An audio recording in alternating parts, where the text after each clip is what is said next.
One of the best ways to visualize and memorize the pentatonic scale is to play it up and down in multiple positions. So I'm going to ascend A minor,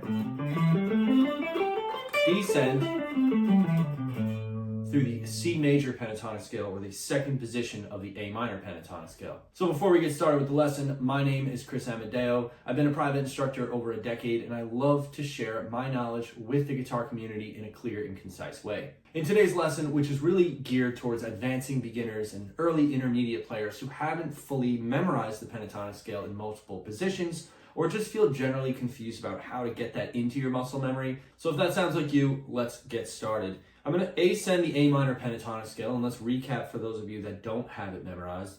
That's going to be 5, 8, 5, 7, 5, 7, 5, 7, 5, 8, 5, 8 on the high E. Now, I don't really love teaching that way by yelling numbers or saying numbers as I'm playing, but just so that you can get this for this lesson right now and better understand what I'm doing, we're going to use the numbers on the frets. So that's our position 1. Position 2 would start on the second scale degree of the A minor pentatonic scale, which would be the note C. It's a minor third, that interval. Okay, so we're going to build the pentatonic scale off that second scale degree. Now, the pentatonic scale only has 5 notes, hence the penta at the beginning of the word, right? So we're going to start with this C major pentatonic scale. So that's going to be 8, 10, 7, 10, 7, 10, 7, 9, 8, 10, 8, 10. So this one has a position shift if you're only really using your first and third finger. However, if you want to play it the proper way and stay in this position here, you would start with the middle finger on the 8th fret, pinky for the 10th fret, index, pinky, index, pinky, index, ring. And then when you get to the top, the 8, 10 on the first 2 strings, you could play it with your middle and pinky.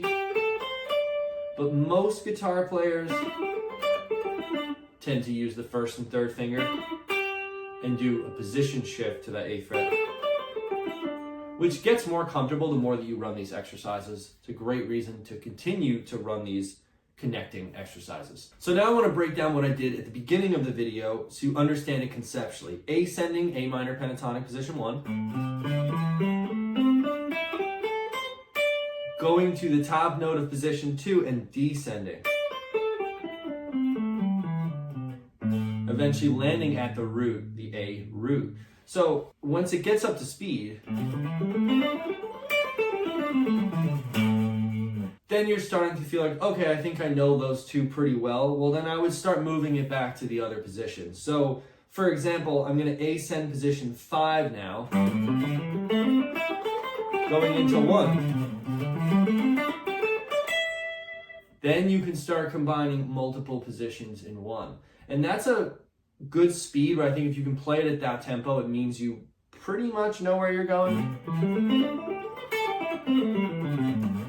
But the whole point of this is to be able to visualize where those patterns are all over the fretboard. And in future lessons, we can go into how to weave that into caged, triads, and chord progressions in general. There's a lot of variations on this exercise, and you can take it a lot further. But this is just a concept that I want to relay to you that had helped me years ago and helps my private students memorize these patterns efficiently. If you like these videos, make sure to subscribe to the channel so you can see new videos every week, and I post shorts every day. I have a Patreon page as well, which is currently discounted 25% off for the holiday and New Year. So now would be a great time to sign up to that so you can stay on a regular practice system based off the videos that are community driven. As always, if you feel like you need more personalized help or a more structured approach, you can always reach out to me for private lessons. Thanks so much for watching. I'll see you in the next one.